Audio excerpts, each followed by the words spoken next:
CarolinaPrepper.com. If you're looking for quality food storage for hiking, fishing, hunting, basic survival needs, or just for everyday use, check out our food storage line at CarolinaPrepper.com. We also carry other fine quality products, such as our can-can concealment holsters for men and women. Keeping your firearm under cover and within reach puts confidence in your hands in any situation. Our products are 100% American-made.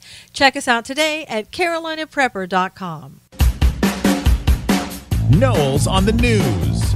Susan Knowles. Hi, everybody, and welcome to Knowles on the News. So glad that you are here today. I tell you, we have a lot going on in the news, as always. I know that each week I tell you that, gosh, we have a lot going on in the news. And you know why? Because we have a lot going on in the news. I want to start out with health care. I have a question for the Republicans. I know this is going to be a difficult question. I know they're probably not going to be able to answer it, because they're not going to be able to agree with each other, and they'll have to take a vote to find out if they can answer it. You know, that type of thing. What is so hard? What is so difficult about the fact that the GOP made a promise, what was it, 7 years ago? They said, you know what, we're going to repeal Obamacare. You just give us that opportunity to come in. Let us have let us be the majority in the Senate, majority in the House. Let's do this. Let's do this, and we'll promise you, we will repeal Obamacare. And that was 7 years ago, a long time ago. And here we are. Here we sit now. They have the White House. They have the Senate, the majority of the Senate, the majority of the House, and we can't even almost come up with somebody who can vote to say, we can have Obamacare, let's just keep it, let's repeal it, let's do whatever. They can't get it together enough to even do that. You need to repeal Obamacare like you said that you were going to do. What's the problem? Who's paying you to not do what the American people want you to do? Whose money are you getting other than your paycheck from the government paycheck that is telling you not to do what the American people sent you to Washington, D.C. to do? Not do what the American people expect from you, because you are the ones that said that we're going to do this. You are the ones that said that we're going to make this commitment, as promised to you. Many of you, GOP, many of you signed saying, yes, I'm on board. Give us the opportunity, and we'll give you what you wanted. And yet we have, I call them the three blind GOP, because there's three in particular that can't seem to get it together, that don't understand what a commitment is, that have now changed their minds. My thoughts to them and my advice to them is get with the Republican Party. If you want to remain as a congressperson, then you need to do what you were sent to Washington to do. You need to do what you promised that you were going to do. And these three people, and let me tell you their names because I want you to remember them when it comes time for for voting and for re-election. I want you to remember who they are. Susan Collins. Now, here's what she said. This is the reason that Susan can no longer keep a commitment. And whether it's an individual commitment or a commitment of the GOP, here's her reasoning for why she just can't simply do it. She says, I do not think that it's constructive to repeal a law that is so interwoven with our healthcare system without having a replacement in place. Okay, Susan, whose fault is that? You've had 7 years to get a something in place. What have you been doing? Where are your suggestions? Why didn't you stand up and say, look, we have to do something? We didn't send you to Washington, D.C. to sit there and do nothing. I know you're from Maine. Maybe you went fishing for a long time, but that's not what you're getting paid to do. And you have a voice.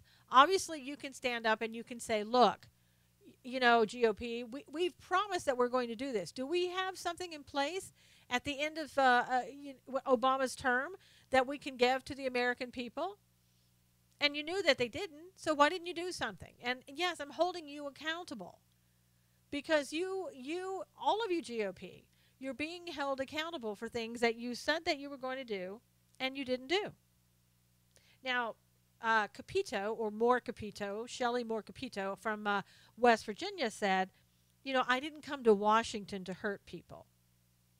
Okay. But do you understand that you will be hurting people, that you are hurting people because of the fact that Obamacare is failing? People who aren't on Obamacare can't afford the premiums. So, in effect, while you may not have come to Washington, D.C. to hurt people, that's what you're doing.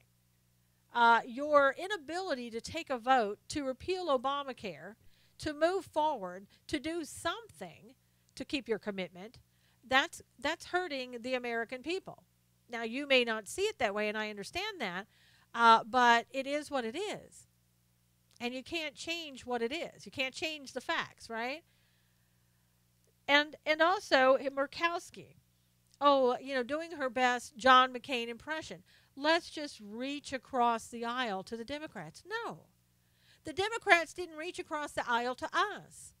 When they were doing Obamacare, we're going to do this all ourselves. We don't need you, Republicans. And you know what? They really didn't. They were in control. They were in power. They did what people should do when they're in power. They should take the ball and run with it. But we can't seem to do that. We cannot, on the GOP side, seem to ever just go, you know what? Let's get this done. Let's do this. No, we can't do that. We have to fight with each other. We have to fight with the president. We have to try to make the president look bad, whatever the case may be.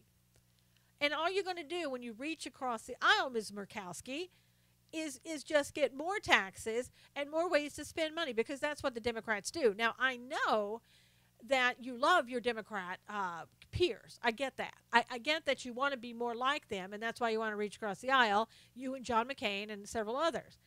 But that's not what we sent you there to do. That's not what you promised us that you were going to do.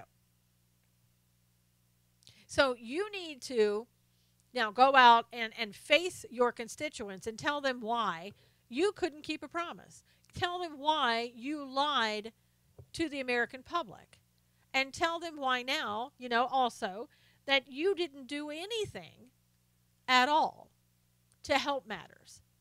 That you didn't years ago, when you knew there was nothing in place, you did nothing. You sat back, you collected a paycheck and maybe some good lobbyist money, right?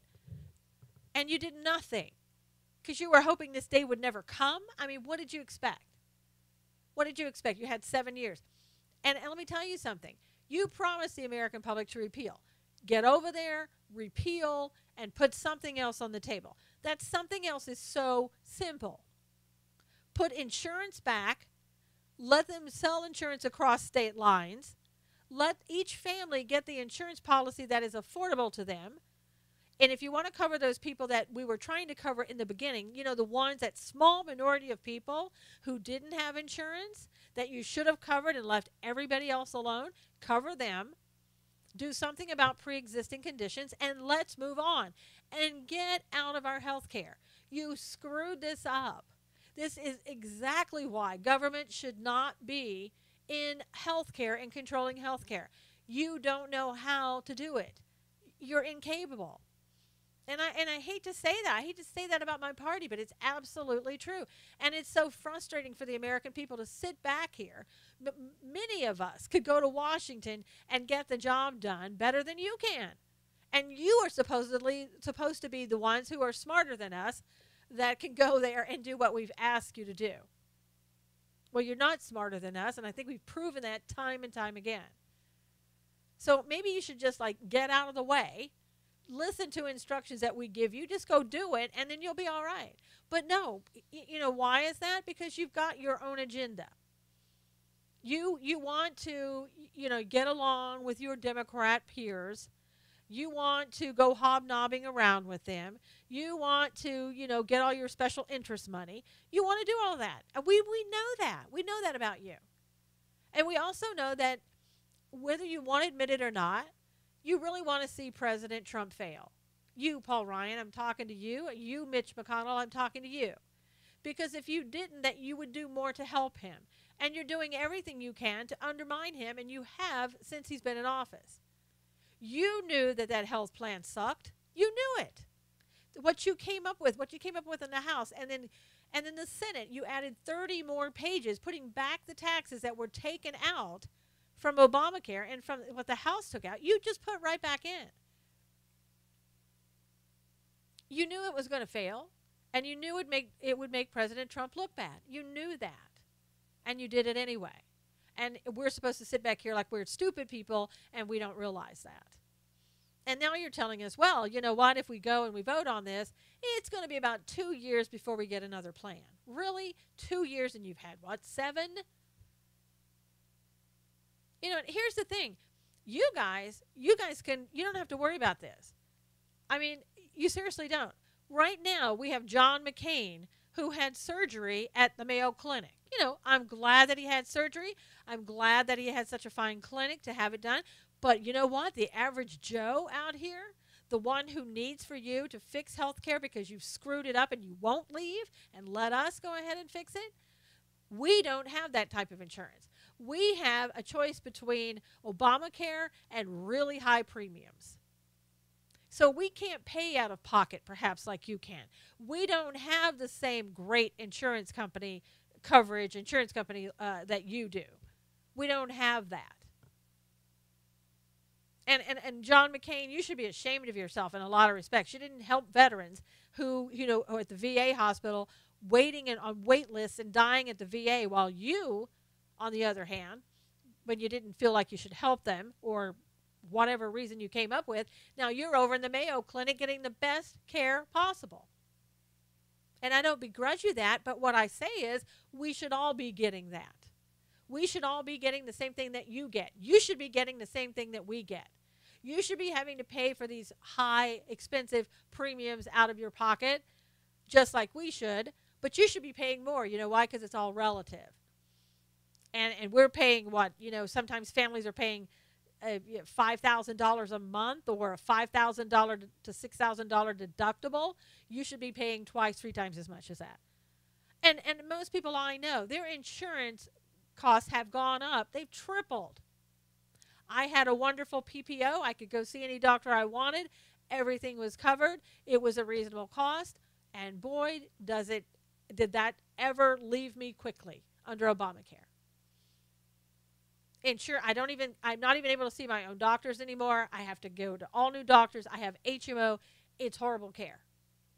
But it beats Obamacare. And I was fine on just regular insurance. And I think most people were. And most people are saying, just get us back to that. But you can't even get us back to that. No, because you can't even get the vote right. And for some of you, you don't even want to do a procedural thing saying, can we vote on this to repeal? You don't even want to do that. It's like, no, I don't want to do that. No, I can't even discuss the issue of repealing it. That was 7 years ago. You know, things change. Look at Hillary. I mean, first Hillary was for, you know, marriage between a man and a woman, and then she changed. So why can't everybody else? So in other words, be two-faced like the Democrat Party. Why not? You're already there anyway. A lot of you just step on over to the other side and become true Democrats that you are. Take the pledge, for God's sakes. Be a Democrat. At least we know who you are. But what I want to say is, I want to say these people have one thing in common. Those 3 women that I told you about, the 3 congresswomen, you're all going to be fired. If the Republicans voter can do anything at all, then they should fire you. And by firing, I mean get you kicked out, get somebody else to take your seat that wants to go to Washington and do what they're told to do from the constituents. If you can't do it, there's always going to be somebody out there who can. And for you in Wisconsin, you need to vote Paul Nehlen in and get Paul Ryan out. Start draining the swamp. There are things that we can do to drain the swamp. We need to help this administration drain the swamp. Because, you know, that swamp just keeps on rising. It really does. And we have to do our part.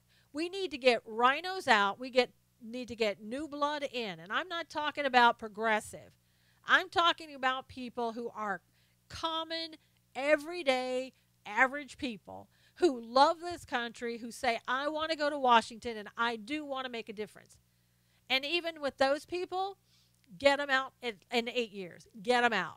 Because the longer they stay in, the more chances they are to become just like you, rhinos. And we can't afford that in this country anymore. We simply can't afford that. We need to get rid of the career politicians who go in with all good intentions, or so they say, and then they can't even take a simple vote. Absolutely ridiculous. And then what do we have? We have President Trump, who once again, who's trying to step in. You know, he said, weeks ago? Just go ahead, repeal the thing, and start over. Oh, no, we can't do that. No, Paul Ryan, we have this, we got to do this. You know, we've got this health care plan. I've worked so hard on it. I'm just the greatest person in the world to be able to tell you and everybody else in America what their health care should be. No, Paul, you suck at it. You are a socialist. You are a Democrat. You're just like the rest of them. We didn't need you working on it. We didn't need anybody in government working on it. We just needed the people to be heard. And the people weren't heard. And they're still not being heard. The only one that's listening to the people is President Trump. He's the one, like I said, it said weeks ago, go ahead, repeal the thing, start over. And then all of a sudden, well, now that's a novel idea. You know, 3 weeks later, here's Mitch McConnell. I'll tell you what, let's just repeal the thing and start over. Deja vu. So that's what we're getting. That's what we're getting from our GOP leaders who said, trust me, I will get this job done for you. But as I said, President Trump now is trying to have a luncheon with the Republicans. Let's sit down and talk once again. I mean, how many times is he going to sit down and talk with them? I mean, and they get a bus. You know, you have to take these people in a bus because they can't simply walk across the street. They have to be bussed over to a luncheon somewhere. Can't take the private cars. Let's just get a bus. Maybe they figure they're just not going to show up if they don't bus them over there. And so once again, he's going to sit down and say, you know, what's the problem? Why can't we get anything done? And I know President Trump said yesterday, well, you know, if we can't do health care, we'll just go ahead. We'll move on to tax reform. You really think we're going to get tax reform out of these people? They can't even vote on a procedural issue. You think we're going to get a tax reform? Now, it's going to be the same people coming out and going, oh, you know what? I don't think we should reform the taxes unless we reach across the aisle to the Democrats and see what their thoughts are on the situation. You know, it's so funny. Why aren't we getting tax cuts? Why didn't we get tax cuts right away? I mean, at least that could have been done, right? We could have done that for this past, tax season. George Bush was able to do it. Other Republicans were able to do it. Why couldn't we at least have gotten that? It would have given the American people something. But how long is it going to take for tax reform? I mean, my gosh, why do we have to do one thing at a time, government? Why is it we have to do health care or we have to do tax reform? We can't do them both together. I mean, what are you doing? Here's what you're doing. You're going to want to go and take a vacation for a whole month in August. A whole month in August. And when you really look at it, what have you done this year? What has been your shining moments in Congress this year? I'm having a hard time thinking about what that is. So I don't think you deserve a vacation at all, in my opinion. Some people, you know, the hardworking Americans, sometimes that can't afford it, they don't get vacations. And they work harder than you do. They show up every day and they work really hard. And they don't get extra money. They don't get people paying them. They don't have people who say, gosh, we like you so much, we want to give you a couple $1,000s, or we want to, you know, whatever cause you want. We're going to go ahead and donate to that. They don't do that. They don't get that. They have to work exactly with the money that they get, the exact paycheck that they're promised each and every 2 weeks or whatever, a month, and that's what they get. And they don't get a month off for vacation. I don't know anybody really who gets a month off. Now, they may get 4 weeks a year, but they certainly don't take it in a month and just take the whole month off. Like, well, I'm leaving. I'll be back in a month. Hold all my calls. It just doesn't happen. And you shouldn't, you know what? This year, you get no vacation. If I were in the GOP, if I were running everything, if I were Mitch McConnell, no, you don't get a vacation this year. So sorry. Hopefully around Christmas time, if you've proven yourself, then you can have some time off for the holiday. But until then, get back in there, get busy, work on that health care program that you should have done 7 years ago. I'll tell you what, let's get all the GOP members together for the month of August, and let's let them work on health care. You want to work on health care? You want to be involved in it so much? Let's see something done, something productive done for the month of August, and let's work on health care. I think that would be great. And they can't say, well, but I got other things to do. No, you don't, because you were planning on taking a vacation in August anyway. So here's your opportunity to show the American people how much you really care about them and that it's not all about you. You know, all of you people who were saying, well, gosh, I didn't come to Washington to hurt somebody. Okay, then show us that you came to Washington to help somebody. Try that. I think the American public would be shocked, for one, and you know what? They would maybe gain some respect for you that they have lost. Lost because you make promises that you don't keep. You can only do that for so long, and then you cry wolf long enough, and people are not going to believe you. So if I were you, I don't know if these three congresswomen are up for re-election coming up in 2018, but I'll tell you what, if they are, they better really be worried. And again, I don't care. I don't care if they're saying, well, I just don't think it's a great idea. I don't care. At this point, I don't care. At this point, the entire GOP party should be sticking together and saying, let's go ahead and get this done because this is what the American people want. That's all you need to know. And that's it. And then you move on from there and you just, continue to do your job. And for you people in Wisconsin, again, Paul Nehlen, keep that name in mind. Paul Nehlen should be the guy that you vote in and get Paul Ryan out. You've got somebody who is a Christian, who is a businessman, a down-to-earth person who will go in and get the job done. At least let's give him a shot. We've given Ryan how many shots? Why is he Speaker of the House? Please tell me that. So it's time for new people to come in. It's time for people who really want to work for this country and do what they were hired to do. It's not for people who can't take a vote, who can't, keep their commitments. It's not time for those people. We're beyond that now. We need to move on and get better people. It's like, don't get me started on the GOP because I've just had it with them. I mean, seriously, people with high school educations can figure out how to solve the problem better than the GOP has done so far. So, there are a lot of people always, and I hear this all the time. I see it from the Democrats. Sometimes I hear it from the Republicans. Well, what has Donald Trump done, really? He hasn't done anything since he's been in office. Are you kidding me, is what I want to say. I want to say something else, but I leave it at, are you kidding me? I mean, this man has continually done things that Obama couldn't get done, let's say he got things done. Obama got things done. Not necessarily they were legal, not necessarily, but he got things done that we didn't want done. The things that didn't benefit America, that's what Obama got done. Donald Trump is benefiting America. And here's one way this week that he's benefiting America.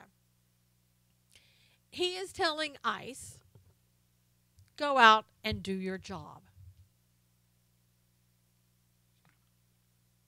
Now, I know that's probably, to the ICE agents' ears, they probably had to ask again, wait a minute, did I hear that right? Did you say go out and do my job? Yes.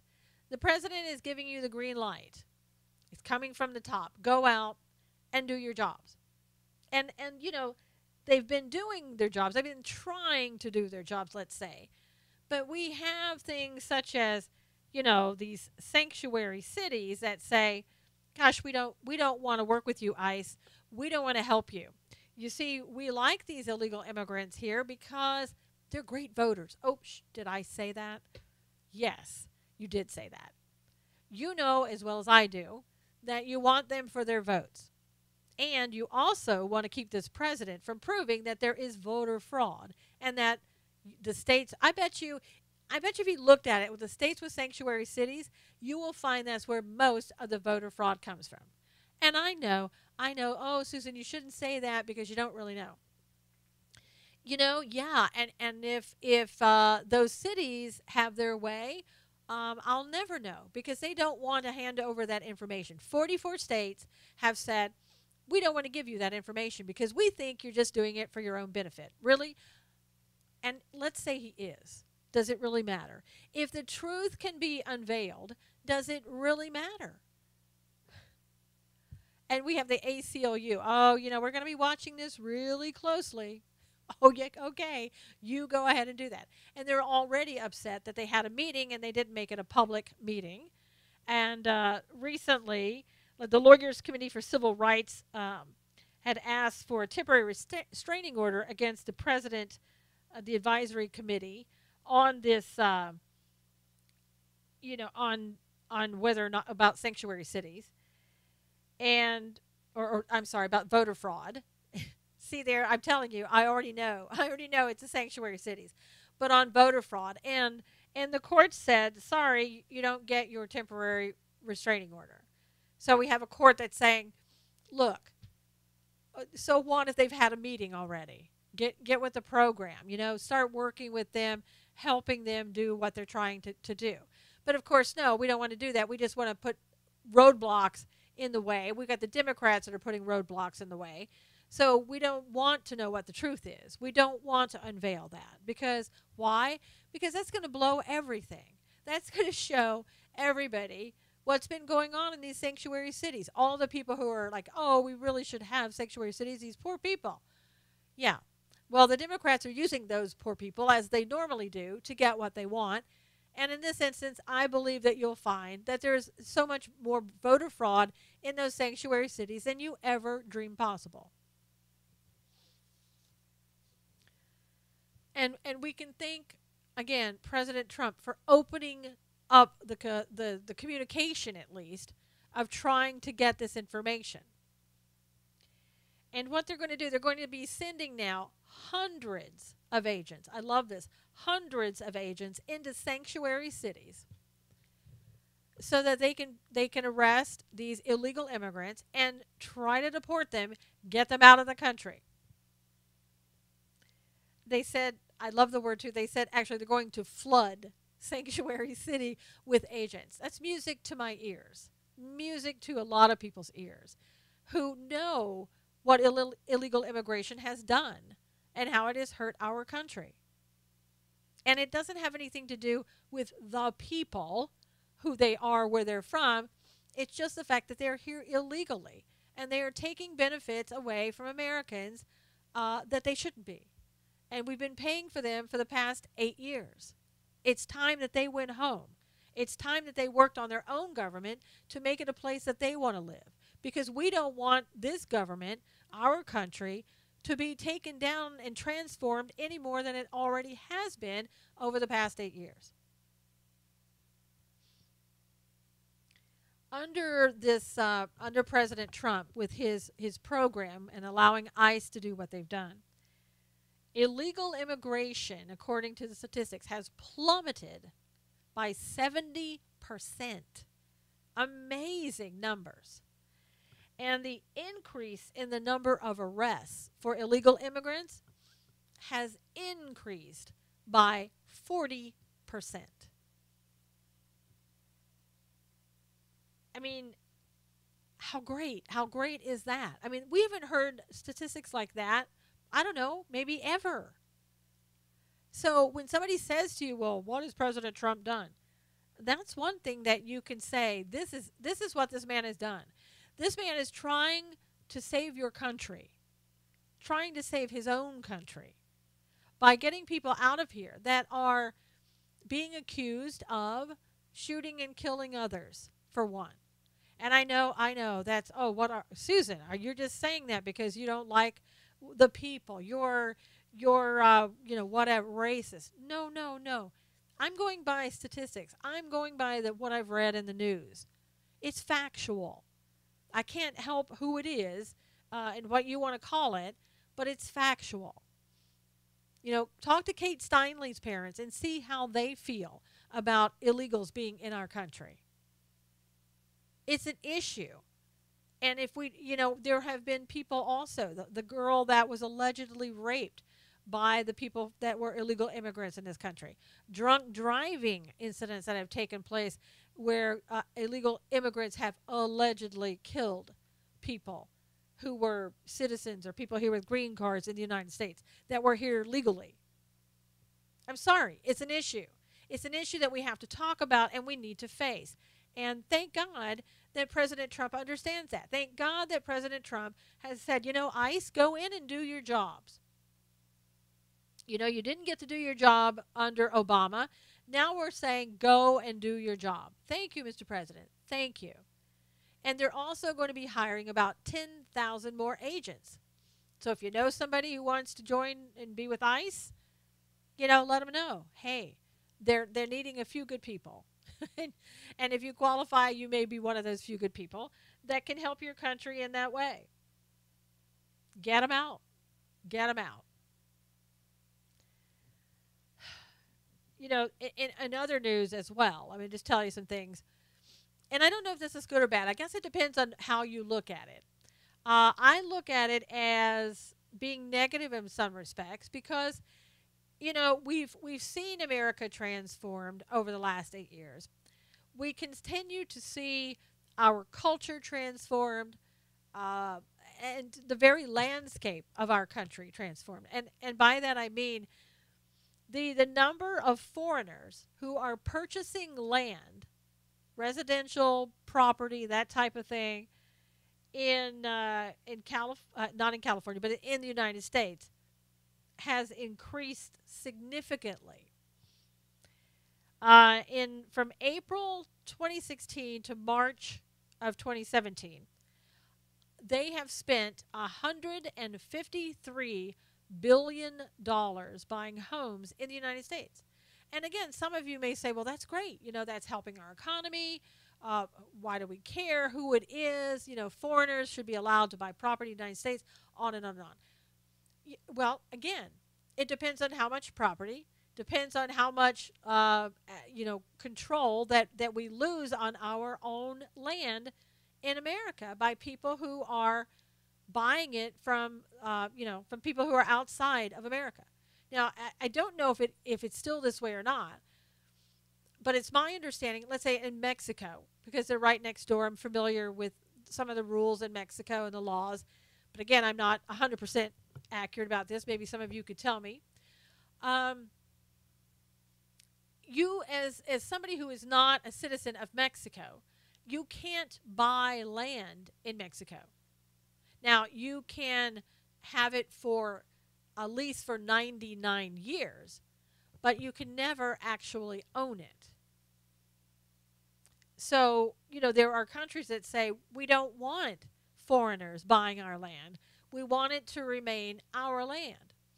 And again, for some reason, for America, when America says, I want America first, or America matters, and the people in it matter, then it's like, oh my gosh, you're a racist, you're this, you're that. No, we're Americans. This is our country. This is our culture. This is who we are. Why should we willingly want to give that up? Why would any country want to do that? But because we are a significant country and a world power and a world leader, we're supposed to say, you can have everything. We don't, it's okay. Take it from us. No. And Americans are finally starting to voice that again and saying, no, it's not okay. And I'll have to tell you that sales in Florida, California, and Texas of these homes account for 1/2 of all the foreign purchases. So they're going to Florida, California, and Texas. Yeah, I'm in California. I understand it. But again, it's America. And it concerns me when the land is being bought up by those outside of America. And if you're here legally, fine. If if you're a foreigner, I don't know how that works. I don't know how somebody from outside of the United States could just come in and buy property. Obviously, there's no law against it. Maybe there should be. Maybe we should rethink those things. Because I don't know that we expected that many people to be coming in and buying up land in the United States. I mean, let's face it, we're even concerned when our own government takes too much land, as we should be. So why do we want somebody from outside of the United States? We don't. If we're controlling our own government and what they can take and how much they can take and for what purposes, shouldn't we be concerned with others outside of the United States taking, buying property legally? Shouldn't that be a concern? And I think that we should look at it. I think it should be a concern. And I don't know if any of you have watched this week, but President Trump. He's the one who, and people don't like him for this, a lot of people, especially the Democrats, who came around and said, America first. Because, of course, when he said that, oh, you're a racist. It's all about, you're just want to be a racist, an isolationist, homophobic, anything else, Islamophobic. Throw anything in there with a phobic on the end, and people are like, oh, okay, or an ist, and it's like, all right, that'll stick. Even when it doesn't, they think it does. So he said, let's have America first. And Americans have been thinking that for 8 years, but didn't say anything, because they were under Obama, and people just didn't talk about those things because of being called names. And I like the fact that the president over a couple of days ago made it, made in America. He wanted that message to go out, made in America. And he's got like a 3-week campaign of trying to be made in America. And again, other countries don't like that. It's like, well, made in America, are you kidding? You're supposed to buy from us because you don't need the money. You're this world power who obviously doesn't need the money. Well, yeah, we do. Yes, we do. We have needed it. We've basically just given it away. There are people here who need it, people here who need jobs, people I know, and I'm sure that you know, who say, every time I go to find something, most of the time it says made in China. I would rather buy it from the United States. Now, I want it made well. I don't want it to cost me an arm and a leg. So we need to do something about getting those prices down and making it affordable and having good quality products right here in the United States. And yes, we can continue to trade with other countries. We always will. But, we need to put America first. It's a good thing. I mean, if the UN had their way, and if Paris and the climate change and all that had its way, we would be the ones that everybody else would be taking from. And we're supposed to go, oh, that's okay. We'll let you do it. We'll let you rob us blind. We'll let you take our money. We'll let you have advantages that we don't have ourselves. Sure. You're talking about a country. We've been first in almost everything all of the time that the United States has been in existence. I mean, we used to be this superpower who was first in the space program, who was first in creating things and manufacturing and technology, everything. And we allowed these presidents to come in and allow us to continue to slip and allow other countries to be better in some of those areas than we were. We should never have allowed that, ever. And we've got to, while I'm thinking about it, our education system, we've got to do things better. We've got to make young people want to learn again. And I'm not talking about all young people. There are plenty of young people out there, great minds, who are working hard and want to learn and do learn and thrive. But in general, We can't just give kids every day, okay, here's a piece of paper, go memorize this and spit it back out. That's not teaching us anything. And we're not motivating people to want to learn a lot of times. I heard kids so many times, as when I was a therapist going into the high schools. They're like, I'm bored with this. Why do I need to know this? Why are we doing the same thing every day? Well, that's a problem. And a lot of kids, they didn't want homework because they're so bored at school, they don't want to go home and be bored at home. It doesn't give them encouragement and the motivation to want to go to higher learning, to want to thrive, to want to, to do the critical thinking that basically we don't teach in school anymore in a lot of cases. And again, I'm generalizing, I understand that, but I'm just telling you, there is a problem. We need to get our country back on track. We need not to be pleased, happy, and satisfied with second position.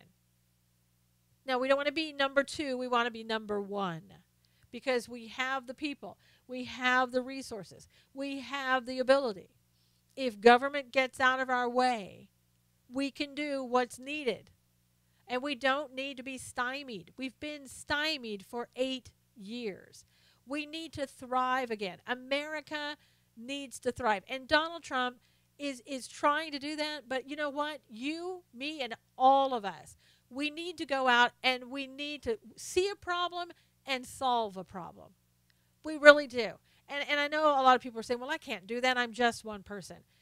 You know what? Sometimes it takes one person to start something, and then everybody else picks up and starts running with it. The president can't do it on his own. We have so many people in our own party working against this president along with the Democrats. He can't do it alone. He needs us to help him do that. We need to do that for our own country. And I'm trying on my own to be a better person in that regard and to do things that I never thought possible because it's important. It's important to us now. It's important for future generations. And each and every one of us, we are Americans, and we should want to do this. Whether that means charitable things in our own neighborhood, whether it's a problem with somebody down the street, whether the government says we have a problem with this, let's give them some advice. Maybe once in a while they'll listen. But we have to stop depending upon government. We have to stop waiting on them for the answers. They don't have the answers. And if you don't know that by now, this healthcare issue should tell you all that you need to know. They don't have the answers. We do. Us working individually, us working together, we can get things done. I think that's why I'm thinking that a lot of things should be privatized, seriously. Because people get motivated when there's a reason. If you've ever watched anybody, who's at the same, let's say, and this is the way career politicians are, or somebody, let's say in government, who's been in the same job forever, and they're bored with their job, they can barely get to work each day. That's not motivating anybody to do anything. Those people are waiting a lot of times to retire. Teachers fall into the same trap. Doctors fall into the same trap. A lot of people do. It's kind of they've been there too long and they don't have a spark anymore. We need to be that spark for all of us. We really need to find that. And if it's digging deep inside of ourselves to figure out what that is, we need to do that. We need to be better at that. And I know it's so difficult because we are all caught up in so much that's going on. We get caught up with the Russia story. They're never ending. And so we're so distracted by that when I don't know how many times I've said it. Other people have said it to you. It's a distraction. That's all it is. And if you want to get caught up in that hype, that's all you'll be doing all day long is being angry, frustrated about something that is going to end up being zero because it started out zero and it can't go anyplace because it's zero. There's nothing there. A total distraction by the Democrats, part of their deep state plan, part of the Saul Alinsky playbook to get you not focused on what you need to focus on, to try to win the elections in 2018 and 2020. That's all it is. It's all it's ever been. And part of that is that you can thank Comey who wanted a special prosecutor appointed, knew he could get it if he got out there with his little memo with possible classified information that he gave to his friend to give to the media.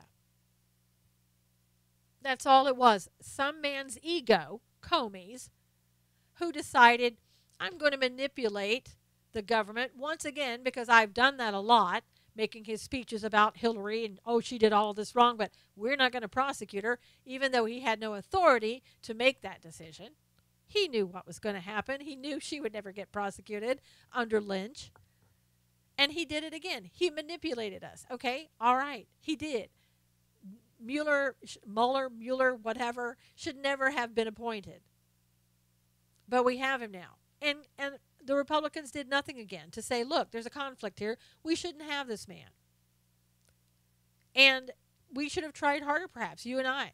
We should have tried harder to get Mueller out of there. But we need to move on.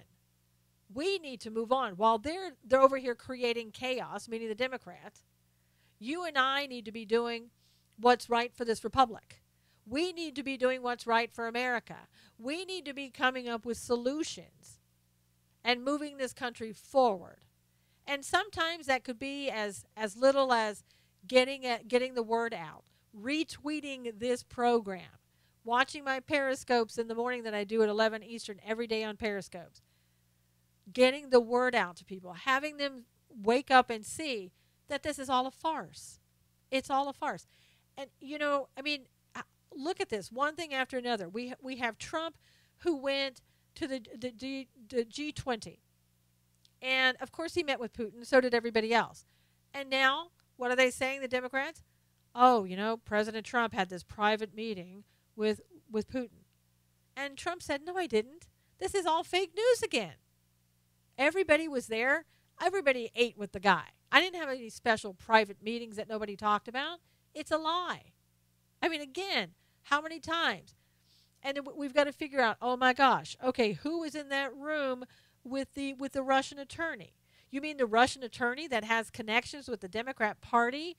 And on with that? We're not even looking at that?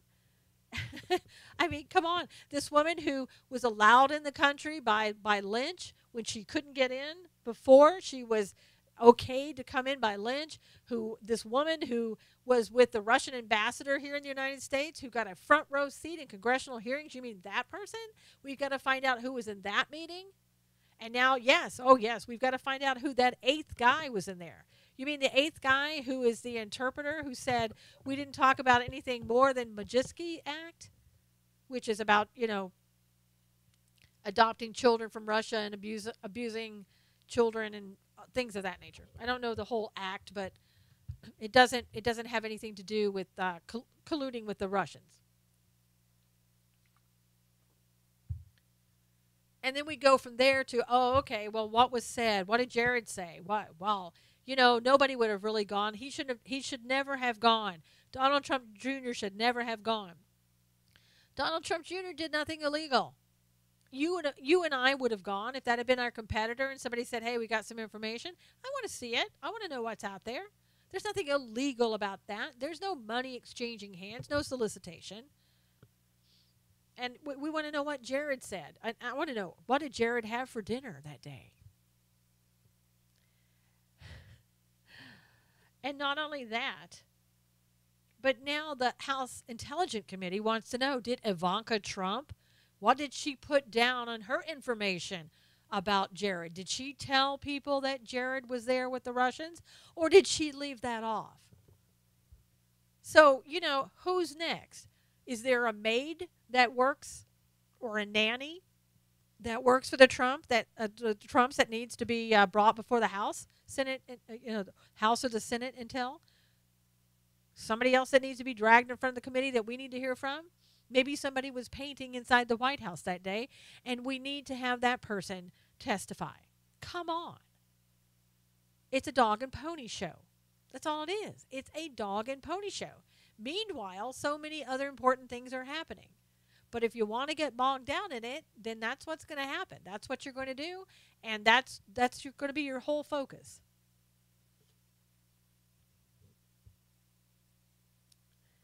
And we even heard, for example, that about the unmasking with Rice, Susan Rice. Well, she's canceled her meeting now in front of the House. And everybody's like, whoa, what's that all about? Well, supposedly she's just going to speak to the Senate instead. And then we have a new person, Samantha Power, who was the ambassador to the UN under Obama. And she now is going to testify in front of the House. I don't know what she knows. Hopefully they can, ask one more person about Russia. So let's ask one more person. Let's not bring the Clintons in. Let's not bring Lynch in. Let's not bring in the real players, the ones that need to be hauled in front of the Senate. Let's just bring all these peripheral people in. Let's bring all these people in that aren't going to say anything anyway. They have a private meeting. Susan Rice gets a private meeting. Other people have had private meetings. You know why? Oh, because they're private citizens now. And that doesn't hold true for everyone. So I don't know why these people get a private meeting and others don't. But that's the way it is. And again, you can't trust the media. You don't know how much of this is true or not. It's all about Russia every single day, nonstop. We have the media saying one thing, the president saying something else. So, if you want to continue to just kind of wrap yourself in that chaos, I guess you will. But again, for me, I talk about it because it is part of the news, but it's also time to be focusing on other things. To be focusing on what's really going on. What are they really doing? What do they really not want us to hear? A lot. There's a lot going on in Syria. There's a lot going on in Israel. There's a lot going on even in our own with the GOP that we're not hearing about. And let me give you an example.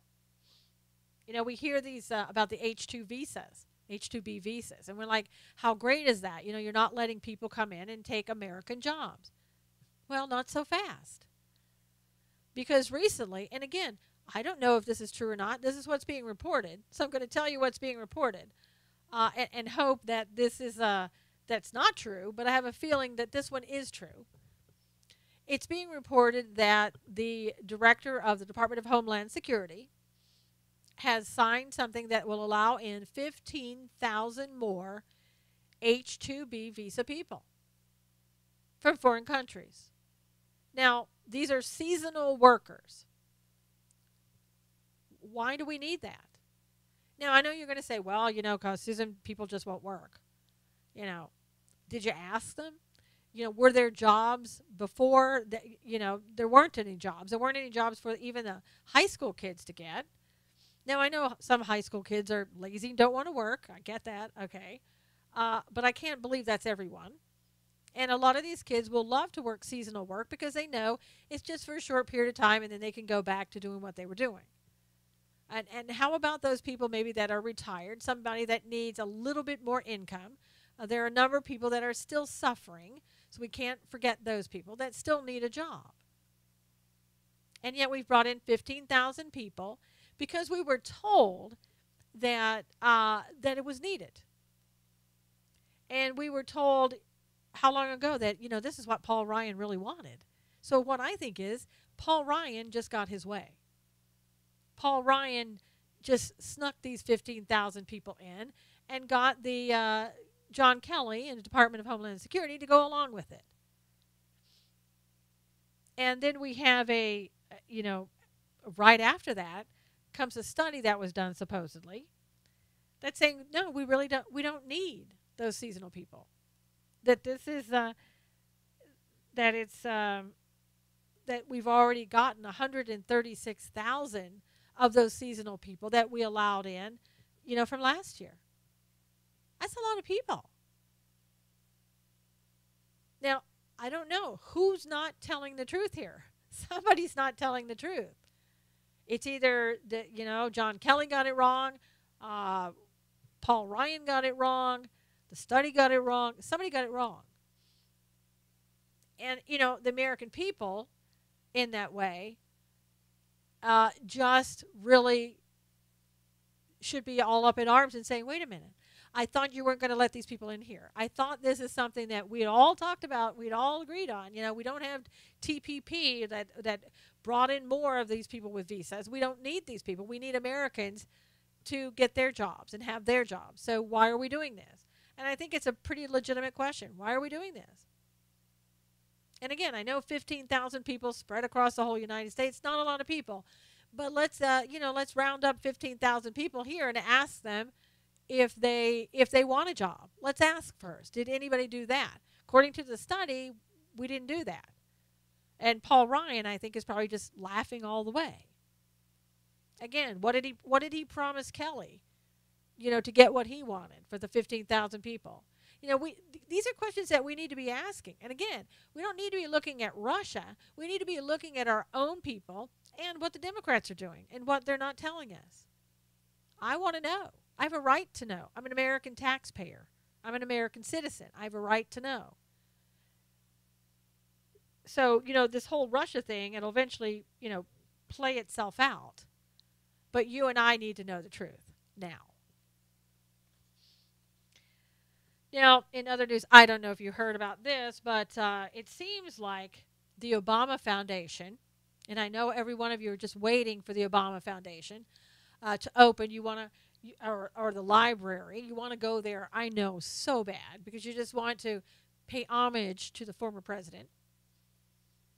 But he is building a library that is going to cost about $500 million. It's going to be more than that when it's all said and done, over $600 million. And he's bringing in donations hand over fist. Now, I know that probably doesn't surprise you because this guy knows how to bring in money. And he's already brought in at least 8 donors from $1 million plus. And one of the donors you should know about is Microsoft. They've donated that much money. And that's more than the DNC that's only brought in $4.9 million as of this point. So he's beating his own party. He's almost beating the Republicans who've brought in over $10 million so far. And I'm telling you, if he stays on track, he is going to beat both of them. People can't wait, it seems, to give him money.